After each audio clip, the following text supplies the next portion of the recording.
नमस्कार मित्र हो, मी गार्गी. माझ्या शब्द निरंतराच्या प्रवासात तुम्हा सर्वांचं मनापासून स्वागत. काही दिवसांपूर्वी चितमपल्ली सरांनी लिहिलेल्या रातवा या पुस्तकाचा परिचय मी आपल्याला करून दिला होता. याच पुस्तकातील एक अभ्यासपूर्ण लेख आज आपण अभ्यासणार आहोत. पवित्र पंखांची वाघुळं हा लेख शुभंकर सोलापूर दिवाळी विशेषांकामध्ये 1990 साली प्रथमतः प्रकाशित झाला होता. सर या पुस्तकाच्या प्रस्तावनेमध्ये या लेखाविषयी लिहितात, अनेक लोककथांची वलय असणाऱ्या वाघुळाला पंख असतात आणि यातच मला त्या प्राण्याविषयी आकर्षण वाटायचं. चला तर आपण वळूयात लेखाकडे. वटवाघुळं सर्वांना परिचित आहेत. इंग्रजीत त्यांना फ्लाइंग फॉक्स असं म्हटलं जातं. धड उंदीरही नाही आणि धड पक्षीही नाही असा काहीसा विचित्र आकार असलेल्या या प्राण्याभोवती लोकविश्वास आणि दंतकथांची गर्दी न झाली तरच नवल.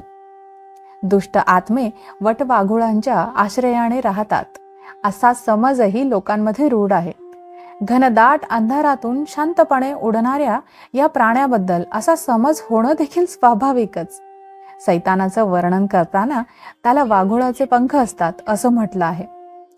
एखाद्या एकट्या म्हातारीच्या घराजवळ जर वटवाघुळांची वसाहत असली तर तिला हडळ म्हणूनच समजलं जातं.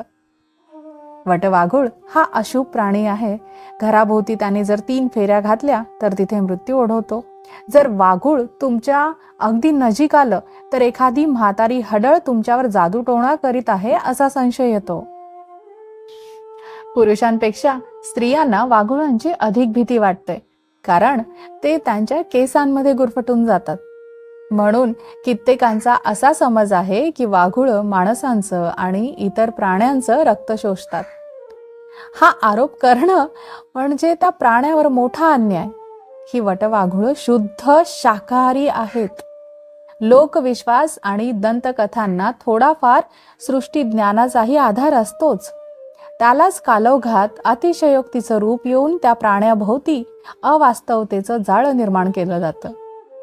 वटवाघुळं आपल्या निवासस्थानी कळपाने राहतात. पक्षी जसे थव्यांनी आभाळात उडतात तशी वाघुळं उडताना दिसत नाहीत. ती चरायला जाताना एकटी दुकटीच असतात. वाटतं त्यांच्यात सहभोजनाची सवय नसावी. मात्र ती वर्षानुवर्ष आपल्या निवासस्थानी परतल्यावर समूहातच राहतात. एकदा का एखाद्या वृक्षावर ती स्थायिक झाली की त्यांना तिथून घालवून देणं मोठं कठीण असतं. नवेगाव बांध सरोवराकाठी रामपुरी गावातील वडाच्या झाडावर त्यांचं वास्तव्य असायचं. तसंच ती पालांदूर तळ्याकाठच्या गावातील वटवृक्षावरही आश्रयाला असायची. नवेगाव जवळ उंच पहाडावर प्रतापगडचा किल्ला आहे. गडावर एक खोल विवर आहे. त्या विवरात वाघुळांनी वस्ती केली आहे. तसेच दरेकसा नजीक जंगलातील एका बौद्ध विहारातही अनेक वर्षांपासून ती राहत आहेत. याशिवाय भंडारा जिल्ह्यासारख्या तलावाच्या प्रदेशातही वटवाघुळांची वस्तीस्थानं अनेक ठिकाणी आहेत. तीच परिस्थिती मला मेळघाटातही आढळून आली. सेमाडो गावामध्ये उंच निलगिरीच्या राईत वाघुळं वस्तीला होती. तशीच ती कुंड या गावानजीक असलेल्या एका विशाल वटवृक्षावरही होती. वाघुळांची वस्ती जरी गावापासून माणसांच्या नजीक असली तरी प्रतापगडाच्या विवरातील तशीच दरेकसा जवळच्या विहारातील वाघुळं भर जंगलात माणसांपासून दूर होती. वाघुळं प्रामुख्याने वटवृक्षावर राहत असल्यामुळे त्यांना वटवाघूळ हे नाव मिळालं आहे. सेमाडो येथील त्यांची वस्ती निलगिरीच्या झाडावर होती. तर परतवाड्याच्या माझ्या निवासस्थानासमोरील बागेत त्यांची वस्ती उंच अशोकाच्या झाडावर होती. वाघुळांविषयीचं माझं निरीक्षण अहमदनगर जिल्ह्यातील भंडारदरा धरणाच्या भिंतीच्या पायथ्याला असणाऱ्या वडावरील तसेच परतवाड्याच्या बागेतील अशोकाच्या झाडावरील वाघुळांविषयी आहे. सायंकाळ झाली की वाघुळांची सारी वस्ती जागी होते. झाड सोडताना ती विलक्षण आवाजात किंचाळत असतात, भांडतात. मला वाटतं वटवाघुळांचा स्वभावच भांडकुदळ असावा. संध्या छाया पडू लागल्या की हे रात्रीचर प्राणी एकटे दुकटे किंवा लहान समूहातून बाहेर पडू लागतात. ते एकाच दिशेने जात नाहीत. अशा वेळी एकमेकांचं अनुसरण ते करत असतात. फळं आणि फुलांवर उपजीविका करणारी ही वाघुळं त्यांच्या उपलब्धतेप्रमाणे क्षेत्राची निवड करतात. वाटेतील जलाशयावर त्यांना पाण्याची गरज भागवावी लागते. भंडारदरा म्हणजे सह्याद्रीच्या घाटावरील गाव. तेथून ती वटवाघुळं नियमितपणे खालच्या कोकणात चरायला जायची. एखाद्या फळझाडावर ती चरू लागली की ती शांत राहायची नाहीच. शेजाऱ्यांशी भांडतील, अतिक्रमण करणाऱ्या वाघुळाला हुसकावून देतील. आभाळातून ती फळझाडांवर मोठ्या वेंधळेपणानं उतरताना दिसतात. पाय आणि पंखांना असलेल्या आकड्यांच्या आधारे त्यांची झाडावर हालचाल होताना दिसते. 1-2 तास चरली की ती शांतपणे लोंबताना दिसतात. ही त्यांच्या विसाव्याची वेळ असावी. विणीच्या काळात अशा वेळी पंखांची उघडझाप करताना ते आढळून येतील. पंखांच्या अशा आवाजाने ते एकमेकांना आकर्षित करण्याचाही प्रयत्न करीत असतात. पण अशी पंखांची उघडझाप करून नर मादीला आव्हान देतो की मादी नराला प्रोत्साहित करते हे मात्र लक्षात येत नाही.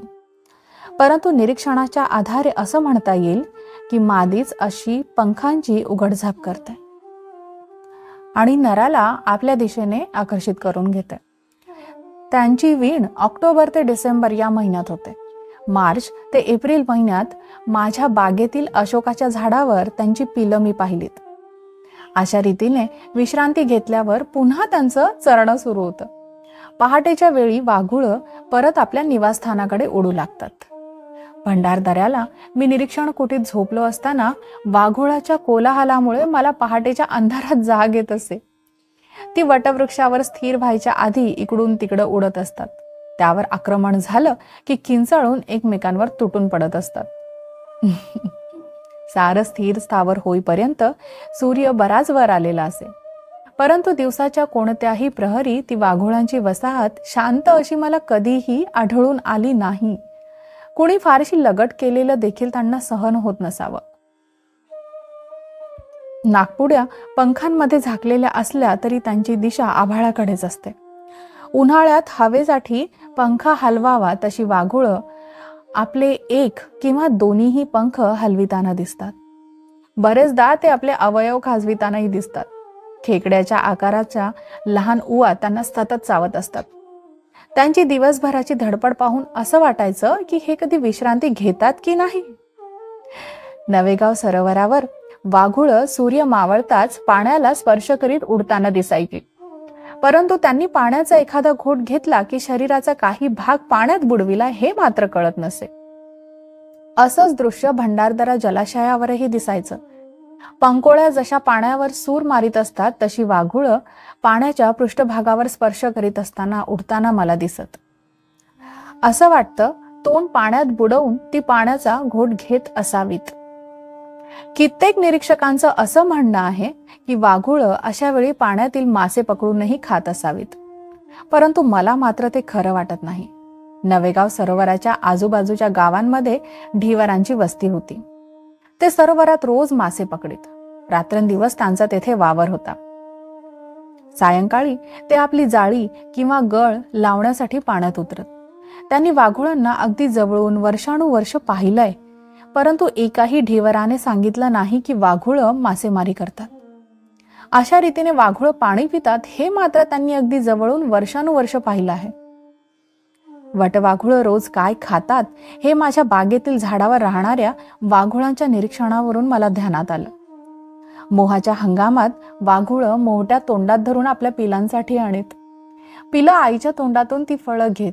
कित्येकदा अशा कसरतीत ते फळ अलगद जमिनीवर पडे. फळ चावून चघळून त्याचा चोथा ते खाली टाकीत. कधी त्या झाडाखाली मोहाच्या बिया विखुरलेल्या दिसत, कधी टेंभुर्णीच्या बिया दिसत, तर कधी बदामाची फळं झाडाखाली पडलेली दिसत. पण बदामाच्या कठीण कवचातून आतला रस ती कसा शोषून घेत असावीत हे मात्र मला पाहता आलं नाही. कधी तिथे पेरूच्या फळांचे अवशेषही दिसायचे. जांभळाच्या दिवसात जांभळाच्या बिया दिसायच्या. भंडारदऱ्याच्या वडाखाली कधी फणसाचं बीही दिसायचं, तर कधी कोकमच्या बियांचा सडा पडलेला असायचा.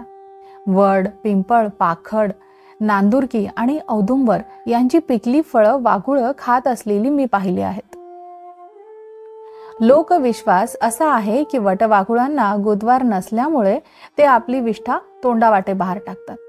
कवी नाधो महानोर यांनी गपसप मध्ये वटवाघुळाची एक मजेदार दंतकथा दिली आहे. वटवाघूळ झाडाला उलटे टांगलेले असते. दिवसा त्याला दिसत नाही. रात्री ते हिंडते, चरते. एक स्त्री सकाळी लवकर भाकरी टाकायची. तिच्या नवऱ्याला जेवण घालून ती मोकळी व्हायची. जेवण झाल्यावर तो कुठे लांब कामाला निघून जायचा. संध्याकाळी परत यायचा. ही स्त्री मोठी कुलटा होती. ती सकाळी नवऱ्याला चटणी भाकर देऊन रवाना करायची आणि त्याच्या माघारी चांगलं चांगलं करून खायची. एकदा तिचा नवरा जेवण करून गेल्यावर काही वेळानेच घरी परत आला. त्याने घरात डोकावून पाहिलं तर घरात त्याची बायको चांगले पदार्थ करून कोण्या परपुरुषाला घालत होती. त्याला मनस्वी राग आला आणि त्याने तिला शाप दिला, वटवाघूळ होण्याचा.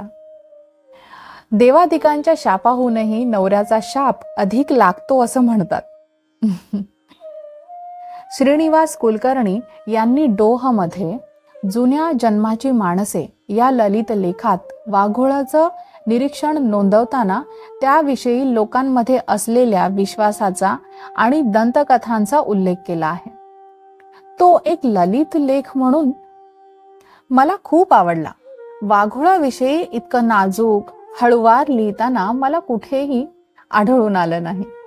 वाघोळाचं अगदी जवळून निरीक्षण केल्यामुळे माझी खात्री झाली आहे की वाघुळं फळांच्या रसावर आणि फुलांमधील मकरंदावर उपजीविका करतात. फळांचा चोथा तोंडावाटे बाहेर पडत असल्याने लोकांना असं वाटतं की ती विष्ठा असावी. शाल्मली, सिल्वर ओक, कॅझेलिया पिन्नेटा यांच्या फुलांचं परागीकरण वटवाघुळांमुळेच होतं. एवढं मोठं वाघूळ फुलांमधील मकरंदावर अनेक दिवस जगावं याचं मला आश्चर्य वाटतं. वाघूळ पूर्ण फळ चावून खातं किंवा फळातील नुसता रस शोषून घेतं याबद्दल त्यांचं निरीक्षण करण्यात आलं. पोटाचं निरीक्षण केलं असता त्यामध्ये फळांचे अवशेष आणि बिया दिसून आल्या नाहीत. त्यांच्या आतड्यात पांढरा दुधासारखा चिकट असा पदार्थ दिसून आला. पोटात बराचसा काळा चिकट पदार्थ असल्याचं आढळलं. मित्रहो, हा छोटेखानी अभ्यासपूर्ण लेख इथे संपतो. मला वाटतं हा लेख सरांच्या पूर्ण शब्दांमधून तुम्ही पुस्तकातूनही अभ्यासावा. कारण बरेचसे महत्वाचे मुद्दे मी माझ्या वाचनात गाळले आहेत. त्याचं कारण तुम्ही हा लेख जेव्हा स्वतःहून वाचाल तेव्हा तुमच्या लक्षात येईल. आता मी थांबते.